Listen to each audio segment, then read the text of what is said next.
exclusive. The Ukrainian armed forces have achieved the impossible. The enemy is trapped.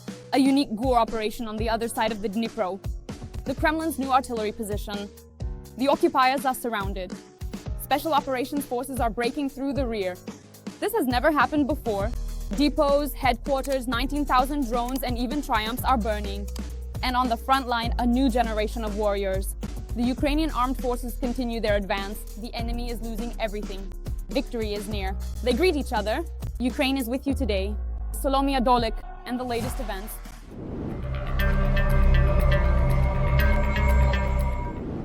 In Sumy region, the Ukrainian flag is flying again.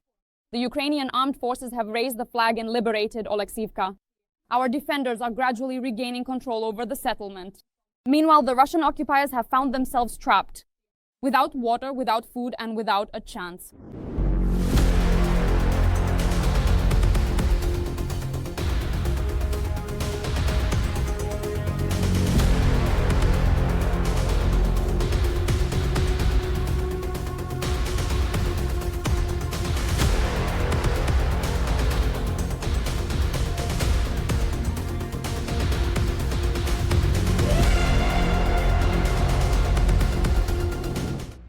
The situation for them is critical. According to Ukrainian assault troops, the enemy might flee to avoid sharing the fate of their predecessors, who retreated from Sumy region under threat of encirclement. The occupiers have dug in and are trying to hold their ground. But even Russian sources themselves admit it. Withdrawal is only a matter of time.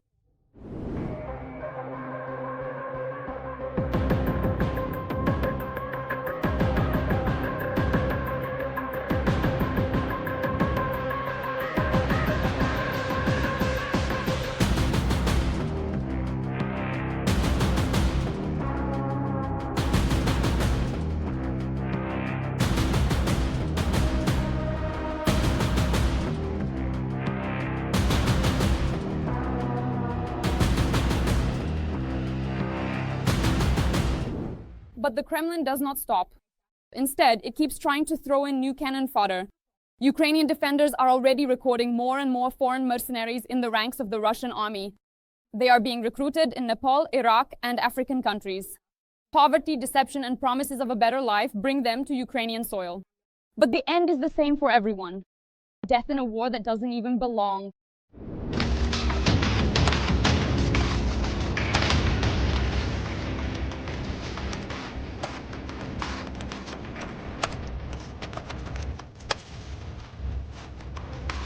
Here are the Nepalese Rexes, in short. Pink people. Here, in short, are the Kerbinsky Rexes.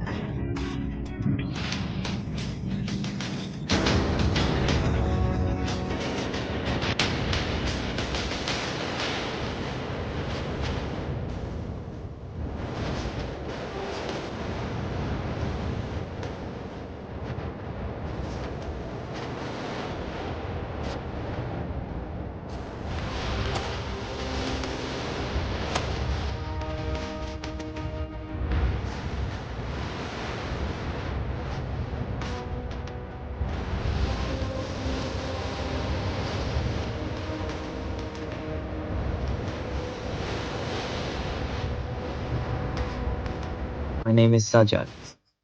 I am with Iraq. I am currently in Accra because his official passport is written in the Russian language, Helkisiv Bol.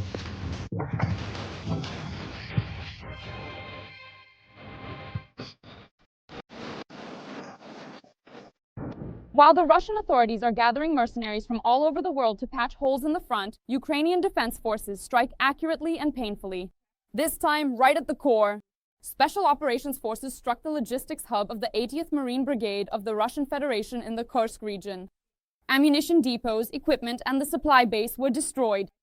Everything that sustained their grouping in the northern Slobozhansky direction. This very brigade is known not only for its participation in battles, but also for its brutality against Ukrainian prisoners.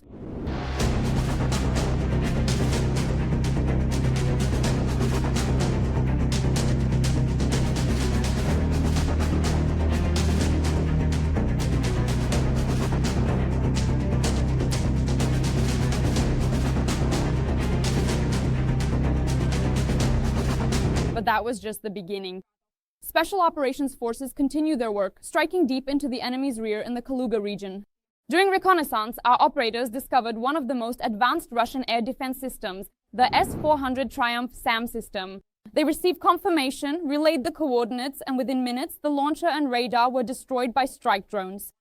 The S-400, which the Russians boasted about so much, has turned into scrap metal. At the same time, our defenders are striking in the Luhansk region as well. In the occupied Bodanivka, our soldiers eliminated 2 critical targets at once, an ammunition depot and a logistics hub through which the enemy planned to distribute over 19,000 drones. Drones, shells, mines, high-precision tank rounds, everything that was supposed to fuel the Russian offensive has now been destroyed along with the equipment. This is yet another powerful blow to the Russian army's ability to wage war. And this is further proof. No rear area is safe when the Ukrainian army is at work. The first strike, back on August 29, 2025, was carried out by the warriors of the Dnipro Operational Group, who hit a logistics hub for drone distribution, resulting in the destruction of huge stockpiles of attack UAVs belonging to the Russian aggressor. The turn of the enemy's ammunition came on September 18, 2025, when units of the armed forces and the security service of Ukraine destroyed a regimental ammunition depot of the Russian occupation forces in the Luhansk region. In addition to the ammunition, the enemy's vehicles were also burned. But the enemy does not give up and is shifting all its efforts to the places where it hopes to break through using tactics of pressure and attrition. In the Pokrovsk direction, the occupiers have changed their approach.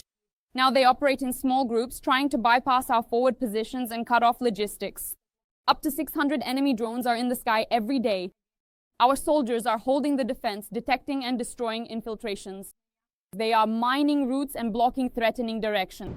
Hundreds of new recruits of the 92nd Separate Assault Brigade have gone through their first day at the front. They have taken their first step to become warriors and have already proven that each and every one of them is ready to defend Ukraine.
Every voice matters. Join our community, support independent journalism and help us bring you the truth from Ukraine.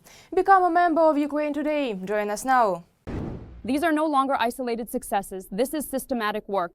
In the south, enemy weapons stockpiles continue to be destroyed on a massive scale. Over the past day, precise strikes hit Russian warehouses, logistics centers, and headquarters, with enemy commanders among the latest losses. And the unique special operation by the main intelligence directorate behind enemy lines became a real breakthrough. Our warriors accomplished what seemed impossible. Details from the front line are coming up in the broadcast. We've got some very serious trouble here, a truly major disaster. Today, everything is burning completely out of control. The generators, those damn women, the baths, and even the motorcycles. The occupiers filmed this video supposedly in the southern Slobozansky direction. Despite heavy losses, the Russians still attacked as many as 15 times. They unsuccessfully tried to storm the positions of our units near the settlements of Laibok and Vovchansk. There, our dedicated forces are actively defending their positions, launching effective counterattacks, and the overall situation on the battlefield is changing very dynamically and rapidly.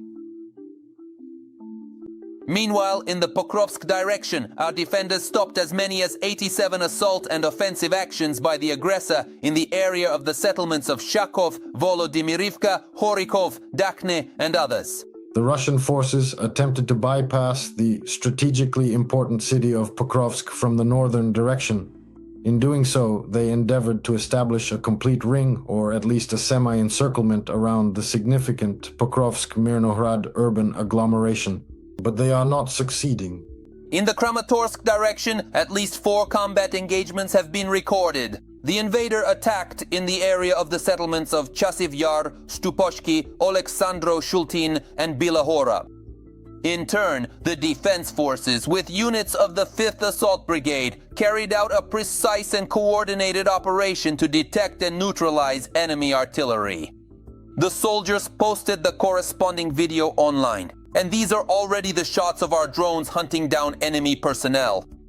The video published by the National Guard of Ukraine shows the work of their specialized brigade.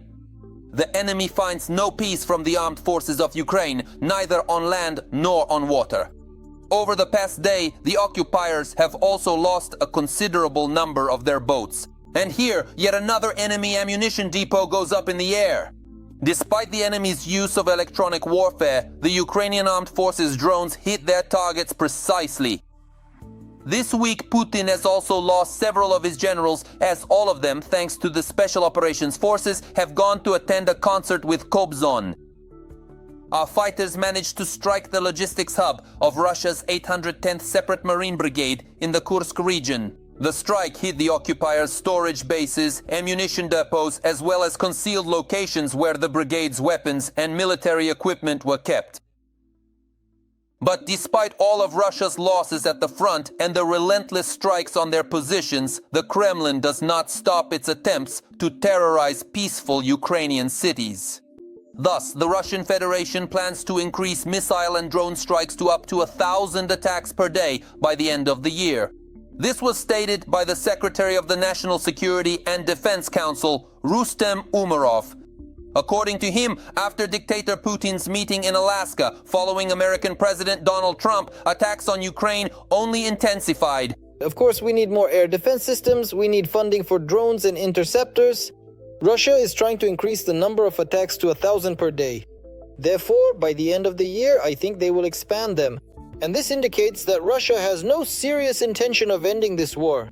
On the contrary, analysts assure, Putin is only preparing to escalate the terror. For example, Russia is now launching Shaheds from a site just 15 kilometers from the Ukrainian border. Satellite images proving this have been published by Western military observers. The objects resembling launchers located in the Bryansk region have 4 concealed storage zones and are equipped with 2 launch pads with catapults. Therefore, Ukraine's Flamingo missiles will have plenty of work to do. Fortunately, the number of these latest types of weapons produced by the Ukrainian defense industry is increasing every day. Currently, Ukraine is already producing at least 50 missiles per month. Let me remind you that previously it was only 30 units per month. And by the end of this year, manufacturers promise to reach a production rate of up to 7 missiles per day. And here is another breakthrough, this time by the main intelligence directorate, deep in the enemy's rear. GOR fighters shot down an enemy multi-purpose tractor on the Tendrivska Spit.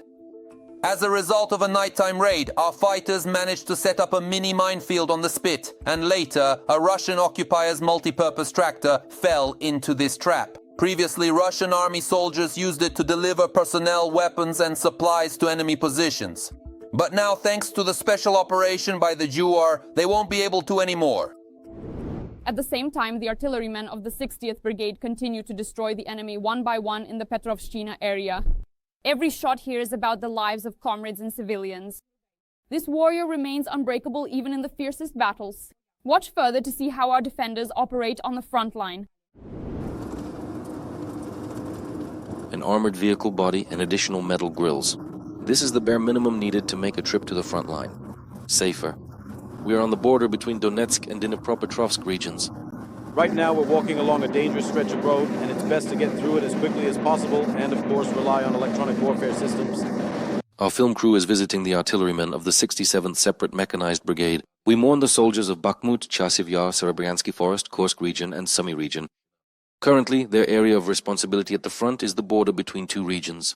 We've heard that they've already taken something there. They're trying to take something else, but I'll say this. We're doing our best to hold them back at the border of Dnipropetrovsk region. This American M119 105mm howitzer helps us with this. It's fast, compact, and effective. As we always called it, it's like a sniper howitzer for us. It hits very accurately. Especially when it was new, we could hit a window at 11 kilometers. We took out snipers with it. Its effective range with a standard high explosive shell is approximately 11 kilometers. However, if we switch to specialized rocket-assisted projectiles, it can significantly reach up to 19 kilometers. What are its advantages? It's the incredible speed and its remarkably compact size that truly set it apart. We possess the unique capability to effectively camouflage it within even the densest and most impenetrable thickets of brush, allowing us to swiftly and efficiently fire off a series of well-aimed rounds with precision and stealth. How should we call them in a more polite way? Quickly shelling the Russian artillerymen was something we witnessed during our visit. There were enemy personnel present. We were informed that after our operation the targets were hit. And hit beautifully, as they said there. The regular firing of the gun during filming is interrupted by the whine of FPV drones. Less often but still regularly there are explosions from glide bombs. Here, our drones are flying, enemy FPV drones are flying, and cruise missiles are flying too. And honestly, you don't really want to figure out whether it's ours or not. As we were once told, the golden rule is, if you didn't launch it yourself, don't assume it's yours. If it buzzes really loudly, like a mosquito, you could say, then it's a small FPV drone. Here, we're protected in the trenches. But if the sound is more muffled, it could already be a reconnaissance drone. Then you need to get out. It's the enemy drones that are involved in some of the most difficult episodes of the war, says Hora. A reconnaissance drone flew up to within 10 meters above me. It pointed its camera right at me.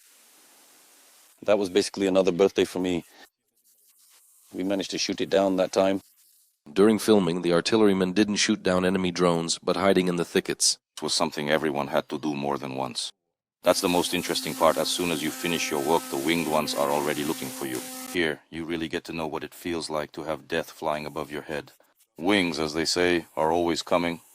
And now, if you're lucky, you might hear how enemy artillery fires back at us. And as they say, that's our daily routine. This goes on 24/7 here.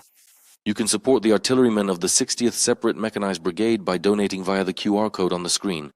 Every HR hryvnia will help our warriors in the fight against the enemy. Ole Andriksen, Zakar Komach, the Fikna program on STB, the United News Marathon. How do you assess the courage and resilience of Ukrainian soldiers on the front line? Share your thoughts in the comments. Like this video and stay with us so you don't miss the main events. There's even more important news ahead. See you in the next episode.